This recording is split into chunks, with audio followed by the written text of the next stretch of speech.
लखनऊ, जहां पर मुख्यमंत्री योगी आदित्यनाथ संबोधित की बंदे बंदे बंदे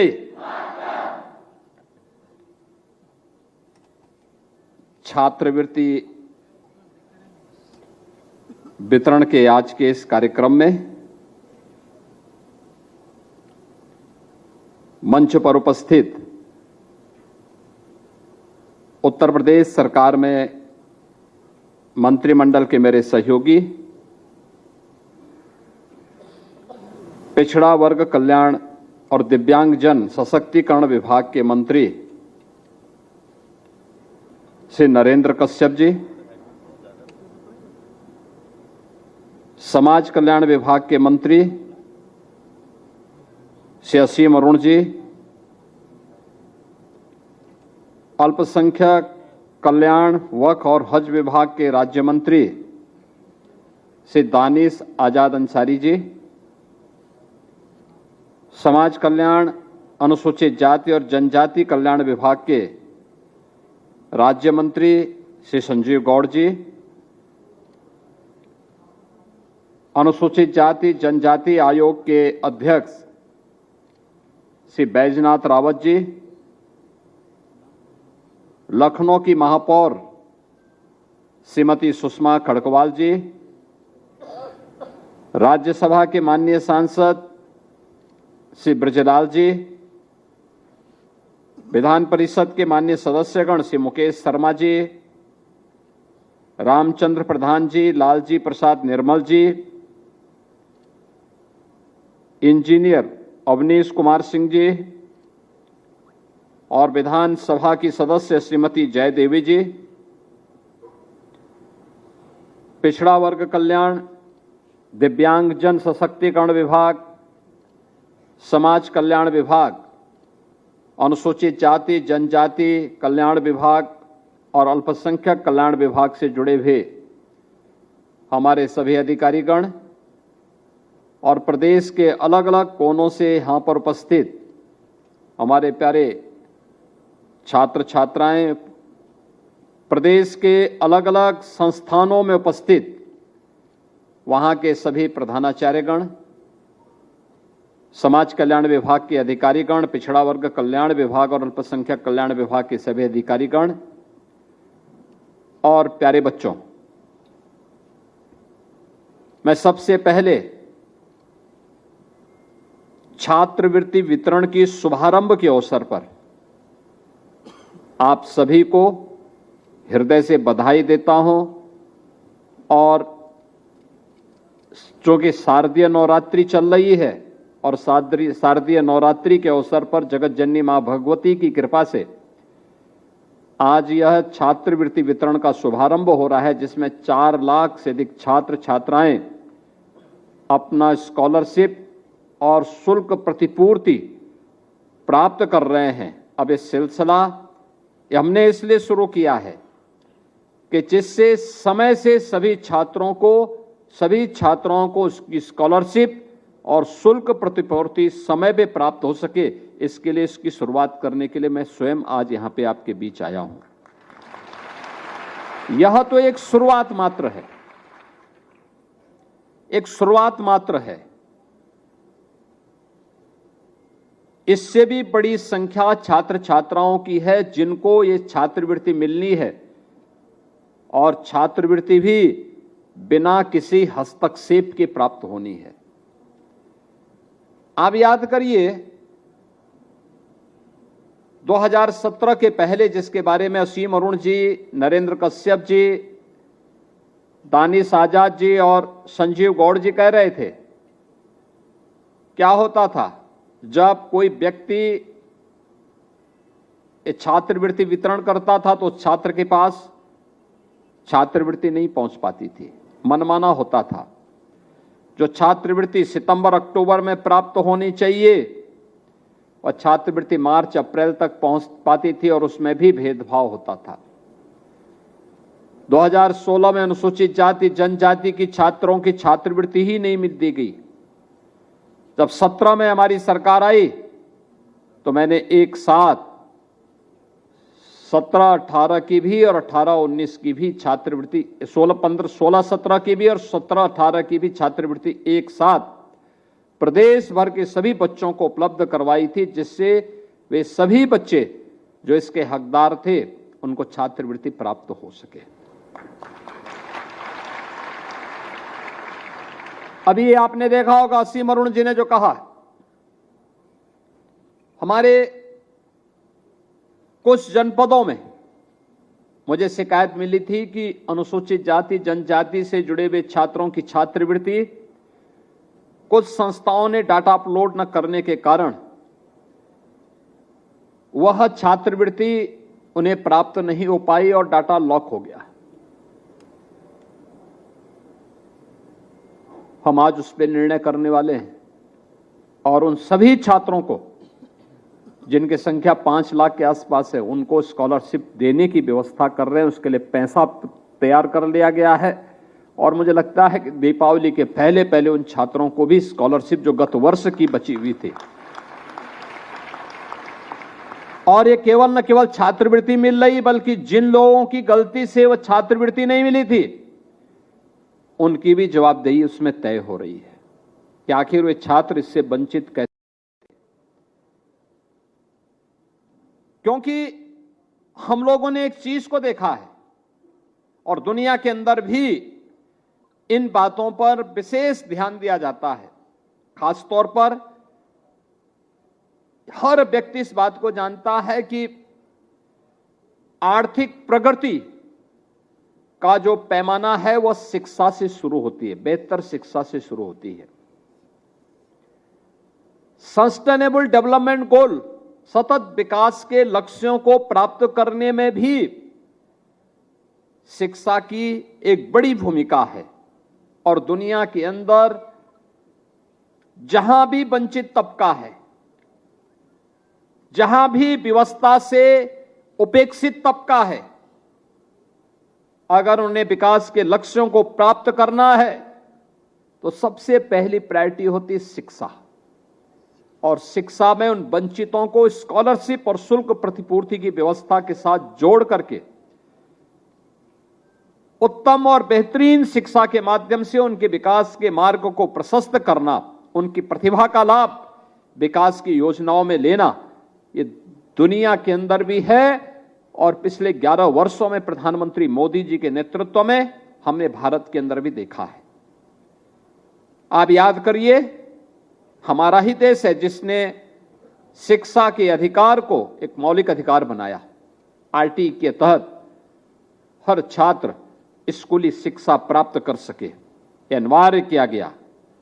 5 से लेकर 14 वर्ष के बच्चे को स्कूल में होना चाहिए, अनिवार्य हो। बेटी को स्नातक तक की शिक्षा फ्री में प्राप्त हो, इसके लिए अनेक स्कीम तैयार की गई। और राष्ट्रीय शिक्षा नीति जिसे प्रधानमंत्री जी ने 2020 में लागू किया, ये राष्ट्रीय शिक्षा नीति भी हर छात्र और छात्रा को स्कूल तक पहुंचाने, इसके लिए उसे सुविधा संपन्न करने और ड्रॉप आउट रेट को न्यूनतम स्तर पर पहुंचा करके शिक्षा को सर्वसमावेशी बना देना, यानी सबके लिए उपलब्ध करवा देना। इसके लिए अलग अलग मॉडल दिए जा रहे हैं। इसके लिए छात्रवृत्ति, प्री मैट्रिक और पोस्ट मैट्रिक छात्रवृत्ति, जो समाज के अंतिम पायदान पर बैठा हुआ व्यक्ति है उसको ये प्राप्त हो सके, इसके लिए लगातार प्रयास हो रहा है। और आज तो प्रधानमंत्री जी ने भी व्यवस्था कर दी है, अब आने वाले समय में 1 नेशन 1 स्कॉलरशिप की व्यवस्था, यानी एक साथ स्कॉलरशिप एक क्लिक से छात्र के स्कूल में एडमिशन लेते ही, जैसे ही पोर्टल के माध्यम से आएगा कि संजीव गौड़ ने एडमिशन ले लिया, छात्रवृत्ति उसके अकाउंट में पहुंच जाएगी। स्वतः ही स्फूर्त भाव के साथ प्रक्रिया होने वाली है और उसी को ध्यान में रख करके प्रधानमंत्री जी के प्रेरणा से हम लोगों ने उत्तर प्रदेश में व्यवस्था की। अकेले केवल 25-26 में वंचित वर्गों को 2,825 करोड़ रुपए की छात्रवृत्ति हम लोगों ने अब तक वितरित की है। छात्रवृत्ति, और यह छात्रवृत्ति डीबीटी के माध्यम से, यानी सीधे उस छात्र के अकाउंट में पैसा जा रहा है। छात्रवृत्ति के लिए अब उससे समाज कल्याण विभाग, पिछड़ा वर्ग कल्याण या अल्पसंख्यक कल्याण विभाग के कार्यालयों में नहीं जाना पड़ेगा, किसी की सिफारिश नहीं करनी पड़ेगी। एक छात्रवृत्ति एक क्लिक किया उसके पास पहुंच गई। ऐसे ही 17 में, वर्ष 17 से 2025 तक अब तक 2 करोड़ से अधिक छात्र छात्राएं इस सुविधा का लाभ प्राप्त कर चुकी हैं। और इसमें हम लोगों ने जो व्यवस्था की है, आज तो 9 से 12वीं तक के 4 लाख छात्र छात्राओं को आज इसका लाभ दिया जा रहा है, क्योंकि हम लोगों का ये मानना है कि शिक्षा ही वह माध्यम है जो आत्मनिर्भर भारत और विकसित भारत की संकल्पना को, प्रधानमंत्री जी की संकल्पना को साकार करने में सहायक हो सकता है। और यही सपना बाबा साहब भीमराव अंबेडकर जी का था, यही सपना उन महापुरुषों का था जो देश के संविधान निर्माण के दौरान स्वतंत्र भारत की व्यवस्था कैसे होनी चाहिए, उनका सपना यही था, जिसमें हर गरीब की पहुंच हो, हर वंचित शासन की व्यवस्था का हिस्सेदार बने, हर छात्र स्कूल में पहुंच सके। और इन सब कार्यक्रमों को हम आगे बढ़ाने का काम कर रहे हैं। इसमें आने वाले समय में जो हम लोगों ने व्यवस्था की है, तकनीकी सुधार, क्योंकि बहुत सारे विद्यालयों ने, बहुत सारे विश्वविद्यालयों ने वे समय पर डाटा अपलोड नहीं करते, छात्रवृत्ति के बारे में सही जानकारी नहीं देते, और एक बार डाटा लॉक हो गया तो उसके बाद फिर उसको खोलना दिक्कत होता है। छात्रवृत्ति पोर्टल को आर्टिफिशियल इंटेलिजेंस आधारित वेरिफिकेशन सिस्टम के साथ जोड़ना है, यानी मनुष्य का हस्तक्षेप कम हो जाए, बंद हो जाए। छात्र ने एडमिशन लिया, स्कॉलरशिप उसके तक पहुंच जानी चाहिए, स्वतः स्फूर्त भाव के साथ पहुंचनी चाहिए, व्यक्ति का हस्तक्षेप न्यूनतम हो। मोबाइल ऐप के जरिए छात्र भी और अभिभावक भी रियल टाइम ट्रैकिंग सुविधा से जुड़ सके। उसको पता होना चाहिए कि उसकी छात्रवृत्ति कब तक आ रही है। मोबाइल ऐप उसको बता देगा कि उसकी छात्रवृत्ति के लिए जो भी डाटा है वो सही ढंग से उसका वेरिफिकेशन हो गया है, अब पैसा आने वाला है और छात्र आराम से निश्चिंत होकर के अपनी पढ़ाई कर सके। ये हमारी इस योजना के तहत कार्य करना है और इसमें ग्रामीण और पिछड़े क्षेत्रों में व्यापक जन जागरूकता अभियान के साथ पात्र और छूटे हुए छात्रों को इसके साथ जोड़ना, मेंटरशिप और कैरियर गाइडेंस कार्यक्रम को जोड़ करके छात्रवृत्ति को और प्रभावी बनाना, एक छात्र एक स्कॉलरशिप की अवधारणा को लागू कर सभी योजनाओं का एकीकरण करना, प्रदर्शन आधारित अतिरिक्त प्रोत्साहन देकर छात्रों को उच्च शिक्षा तक पहुंचने के लिए प्रेरित करना, यानी यहीं पे नहीं सीमित रहना है, उन्हें प्रोत्साहन करने के लिए अतिरिक्त, उन्हें आगे बढ़ने के लिए अतिरिक्त प्रोत्साहन और उच्च शिक्षा की डिग्री हासिल करने के लिए दुनिया के तमाम अच्छे प्रतिष्ठित संस्थानों में, विश्वविद्यालयों में वह प्रवेश ले सके, इसके लिए अतिरिक्त व्यवस्था इसके साथ देना और सीएसआर की भूमिका भी, जिसमें कॉर्पोरेट सोशल रिस्पांसिबिलिटी के माध्यम से, सीएसआर के माध्यम से भी के साथ भी इसको जोड़ने की प्रक्रिया के साथ जोड़ना। यह एक प्रक्रिया प्रदेश सरकार ने इसके माध्यम से बनाने के साथ आगे तैयार किया है। मुझे प्रसन्नता है इस बात की कि जो हमारा शताब्दी संकल्प अभियान है, जिसमें यह देश जब आजाद होगा, आजाद हुआ था, अपनी शताब्दी महोत्सव मना रहा होगा, आजादी का शताब्दी महोत्सव कैसा होगा यह तय करने के लिए शताब्दी संकल्प अभियान चल रहा है 2047 का। 2047 यह देश अपनी आजादी के 100 वर्ष पूरे करेगा। शताब्दी संकल्प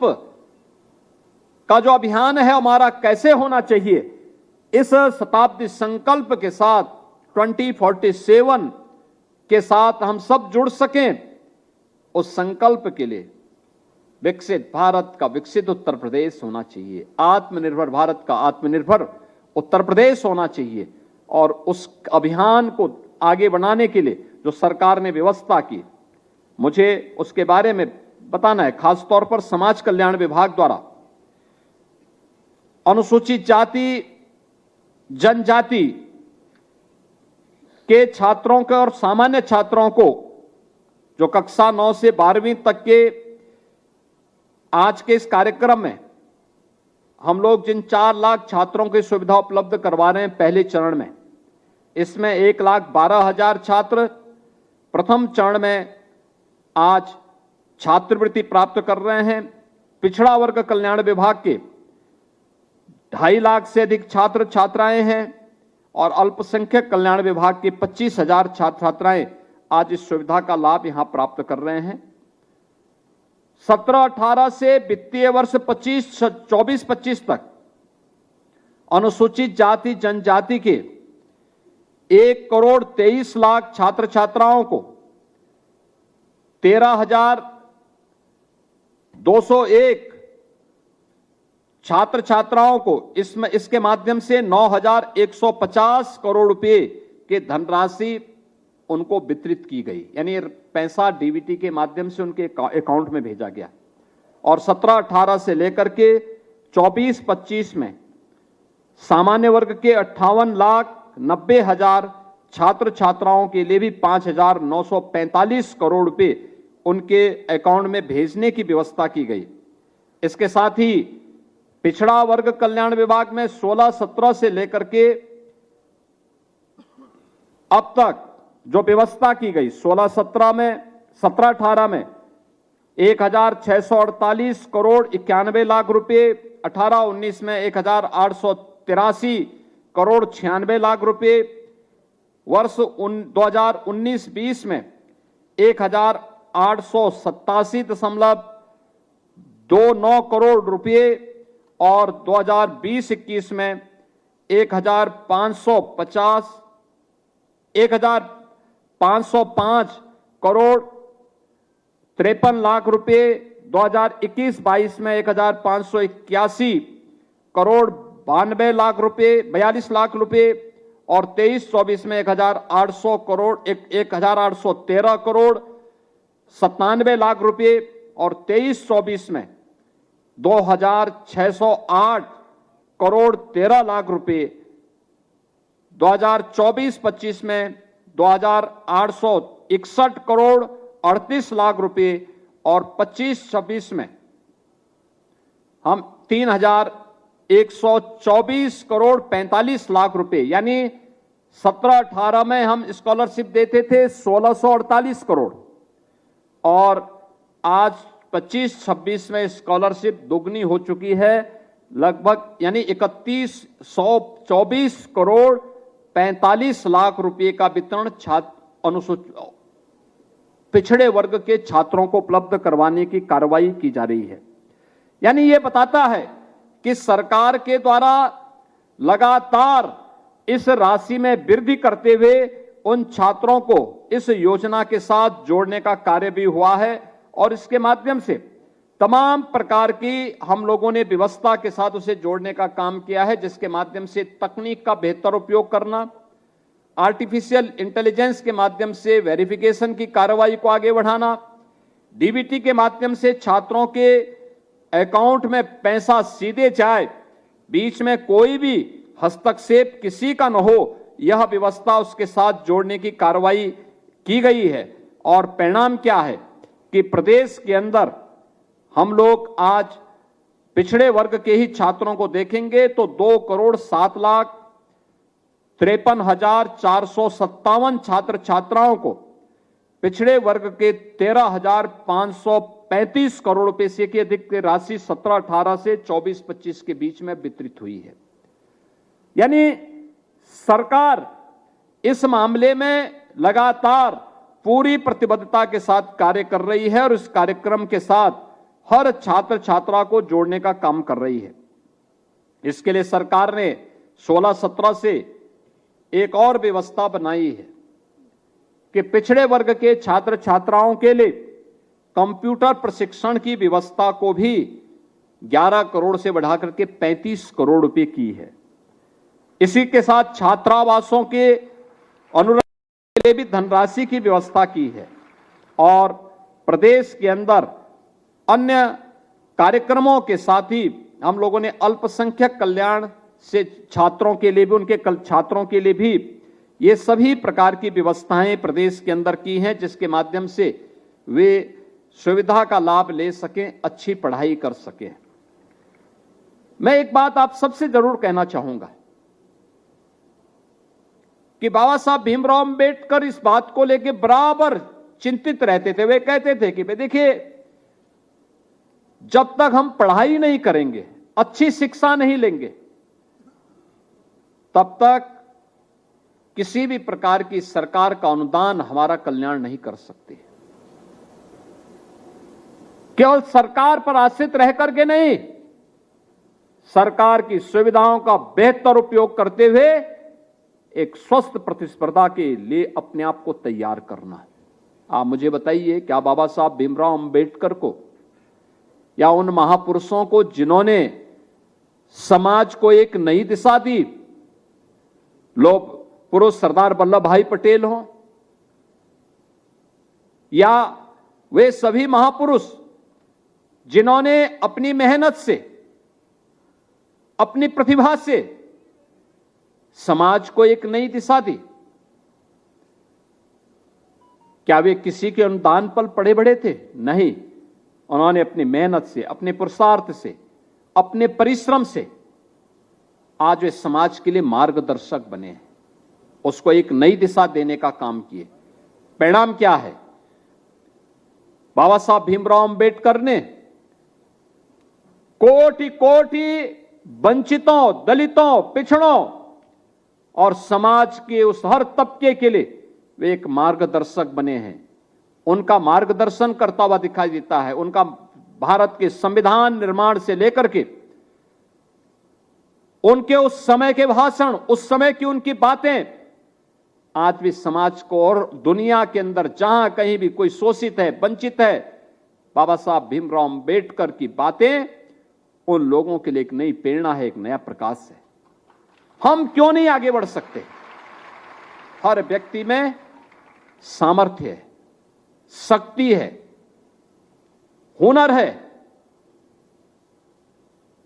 उसके लिए प्लेटफॉर्म देना इस संस्थानों का काम होना चाहिए, शिक्षण संस्थानों का काम, और संस्थानों को सपोर्ट करने का काम सरकार का होना चाहिए। ये सब मिलकर के काम करेंगे तो हम एक बेहतर भविष्य को और बेहतर बनाने में सफल हो सकते हैं। जो शताब्दी संकल्प है 2047 का, ये वही शताब्दी संकल्प है जिसको प्रधानमंत्री जी ने विकसित भारत कहा है। विकसित भारत होगा तब जब हर छात्र छात्रा के जीवन का संकल्प भी विकसित भारत बनेगा। याद रखना, जब विकसित भारत का इस संकल्प चरितार्थ हो रहा होगा तब आपके हाथों में कमान होगी, तब आप व्यवस्था के विभिन्न हिस्से में काम कर रहे होंगे। कोई सरकारी अधिकारी होगा, कोई जनप्रतिनिधि होगा, कोई मुख्यमंत्री होगा, कोई मंत्री होगा, कोई सरकारी नौकरशाह होगा, कोई पुलिस का अधिकारी होगा, कोई डॉक्टर होगा, कोई इंजीनियर होगा, कोई शिक्षक होगा, कोई व्यवसायी होगा, कोई उद्यमी होगा। अलग अलग तबके में वह नेतृत्व आपकी पीढ़ी के हाथों में आने वाला है। आपकी पीढ़ी के हाथों में जो नेतृत्व आने वाला है, उसके लिए मानसिक रूप से अभी से तैयारी करना। कैसा भारत हम चाहते हैं? याद रखना, ये विभाजनकारी ताकतें देश को गुलाम बनाई थी और फिर से नए भारत के लिए प्रधानमंत्री मोदी जी के नेतृत्व में जो अभियान चल रहा है, उस आत्मनिर्भर और विकसित भारत के लिए फिर से बाधक बनकर के समाज को बांटने का काम कर रहे हैं। हमारा प्रयास होना चाहिए, हमें बंटना नहीं है, हमें एकजुट होकर के बेहतर शिक्षा के लिए हर छात्र को स्कूल तक पहुंचाना है, हर छात्र को, हर वंचित को स्कूली शिक्षा के साथ जोड़ना है, उसकी शिक्षा के उन्नयन के लिए प्रयास करना है। आज तो सरकार अनेक कार्यक्रम कर रही है। समाज कल्याण विभाग ने समाज कल्याण विभाग के जितने भी छात्रावास हैं उनकी आश्रम की व्यवस्था, छात्रावासों की व्यवस्था को बेहतर बनाने का काम किया है। उनके सुंदरीकरण के कार्यक्रम, उनके मरम्मत के कार्यक्रम को अनुसूचित जाति, जनजाति और पिछड़ी जाति के साथ साथ हर गरीब, हर तबका जो अब तक व्यवस्था से कहीं ना कहीं उन सुविधाओं से वंचित रहता था, आज उसको व्यवस्था का मुख्य हिस्सा बनाने के लिए अनेक प्रकार के कार्यक्रम चल रहे हैं। आपने देखा होगा अभ्युदय कोचिंग की व्यवस्था और समाज कल्याण विभाग के द्वारा संचालित कोचिंग, परिणाम क्या है? प्रतियोगी छात्रों की संख्या में आज इन कोचिंग संस्थानों में जिन लोगों ने कोचिंग ली है अभ्युदय कोचिंग से, समाज कल्याण विभाग के कोचिंग संस्थानों से, वे प्रतियोगी परीक्षाओं में सफलता का दर उनका निरंतर बढ़ता जा रहा है, निरंतर बढ़ता जा रहा है। हम लोग देखते हैं यूपीएससी का, Uttar Pradesh public service commission का, अधीनस्थ सेवा चयन आयोग का, तमाम अन्य आयोगों की परीक्षाओं में आज कैसे तैयारी होनी, नीट के लिए, आईआईटी जेईई के लिए, किसी भी अन्य प्रतियोगी परीक्षा के लिए कैसे तैयारी होनी है, उसका प्लेटफॉर्म कोई उपलब्ध करवा रहा है। तो अब प्लेटफॉर्म उपलब्ध करवाने का काम अभ्युदय कोचिंग जैसे संस्थान कर रहे हैं, समाज कल्याण विभाग के संस्थान कर रहे हैं और छात्र उसमें सफलतापूर्वक आगे बढ़ने का काम कर रहा है। और इसीलिए मैं आप सबसे इस बारे में कहूंगा कि हमें हिम्मत से काम लेनी होगी, दृढ़ संकल्प के साथ आगे बढ़ना होगा। जो पाठ्यक्रम, जो स्कॉलरशिप आपको दी गई है, जो शुल्क प्रतिपूर्ति दी जा रही है, इसका लाभ अच्छी शिक्षा प्राप्त करने के लिए। अगल बगल देखिए, कोई छात्र अगर स्कूल जाने से वंचित रह गया, उसको बताइए स्कूल चलिए, स्कूल पढ़ लेगा, उसका भला हो जाएगा। सरकार की सुविधा का लाभ देना चाहिए। सरकार ने अनेक व्यवस्थाएं की हैं। आपने देखा होगा कस्तूरबा गांधी विद्यालय 8वीं तक चलते थे, अब 12वीं तक कर दिए गए। एक ही कैंपस में गरीब घर की अनुसूचित जाति, जनजाति की बेटियों को ला करके, पिछड़े वर्ग की बेटियों को ला करके पढ़ाने की व्यवस्था की जा रही है। छात्रावास में रहने खाने की व्यवस्था दी जा रही है, स्कॉलरशिप दी जा रही है, यूनिफॉर्म दी जा रही है। बेसिक शिक्षा परिषद के विद्यालयों में 1,60,00,000 बच्चों के लिए यूनिफॉर्म, 2 यूनिफॉर्म, जूता मोजा फ्री, स्वेटर भी की व्यवस्था की जा रही है, जिससे बच्चे पढ़ लिख जाएं। आंगनवाड़ी केंद्रों को सुदृढ़ करके एक व्यवस्था की जा रही है कि आंगनवाड़ी केंद्रों में जो बच्चे जाएंगे, 3 से 6 वर्ष तक के बच्चे, वे वहां केवल जा करके जाएंगे नहीं, पोषण मिशन के साथ साथ उन बच्चों को प्री प्राइमरी के बारे में भी वहां बढ़ाना है, अक्षर ज्ञान के साथ जोड़ना है, पोषण मिशन के साथ जोड़ना है, क्योंकि वो हमारा भविष्य है। और उस भविष्य को अगर वो स्वस्थ रहेगा तो समाज स्वस्थ रहेगा, और स्वस्थ समाज ही सशक्त बन सकता है, समृद्ध बन सकता है, और उसके लिए कार्य हो रहा है। आश्रम पद्धति के विद्यालय ये बनाए जा रहे हैं, जहां पे अनुसूचित जाति, जनजाति के बच्चों को ला करके उनकी उत्तम पढ़ाई कराई जाती है। अटल आवासीय विद्यालय बन रहे हैं, रजिस्टर्ड श्रमिकों के बच्चों को ला करके, बीओसी बोर्ड में जो रजिस्टर्ड हैं उन बच्चों को ला करके 6ठी क्लास से लेकर 12वीं क्लास तक की उत्तम शिक्षा की व्यवस्था, इतनी उत्तम व्यवस्था वहां पर, जैसे सैनिक स्कूल के तर्ज पर उसको आगे बढ़ाया जा रहा है। उनका स्किल डेवलपमेंट के कार्यक्रम, मुख्यमंत्री कंपोजिट विद्यालय और पीएम श्री विद्यालय के माध्यम से शिक्षा के उन्नयन के लिए अनेक कार्यक्रम आगे बढ़ाए जा रहे हैं। ये इसलिए जिससे अच्छी शिक्षा आप अर्जित कर सके, आपकी प्रतिभा का लाभ देश को मिल सके, आने वाली पीढ़ी ले सके, शताब्दी संकल्प के अभियान में एक नेतृत्व के रूप में आप सब प्रभावी ढंग से विकसित भारत के इस मंत्र को अपने जीवन का हिस्सा बना करके देश को आगे बढ़ा सकें और उसी अभियान के साथ जोड़ने के लिए आज हम सब यहां पर आए हैं। ये एक शुरुआत है। याद रखना, केवल 4 लाख ही बच्चे नहीं हैं, इस संख्या अभी कई गुना है। मेरी सभी संस्थानों से यह आग्रह होगा, उन बच्चों के डाटा को तत्काल अपलोड करें। एडमिशन बहुत सारे संस्थानों में पूरे हो चुके हैं, वे भी, और जहां पर अभी प्रयास नहीं हुआ वे एडमिशन समय पे पूरा करते हुए उन बच्चों को भी डाटा को तत्काल अपलोड कर लें, जिससे हम इस प्रक्रिया को आगे बढ़ा सकें, समय पे बढ़ा सकें। हर छात्र को समय पे उसकी स्कॉलरशिप मिल सके, समय पे उसकी शुल्क प्रतिपूर्ति हो सके, समय पे सभी प्रकार की सुविधाएं उन्हें प्राप्त हो सकें, छात्र को इधर उधर भटकना ना पड़े। इस बात को सुनिश्चित करेंगे। और मैं विभागों से भी कहूंगा, पिछड़ा वर्ग कल्याण विभाग से, समाज कल्याण विभाग से, अनुसूचित जाति जनजाति के छात्र छात्राओं के लिए, अल्पसंख्यक कल्याण के छात्र छात्राओं के लिए, और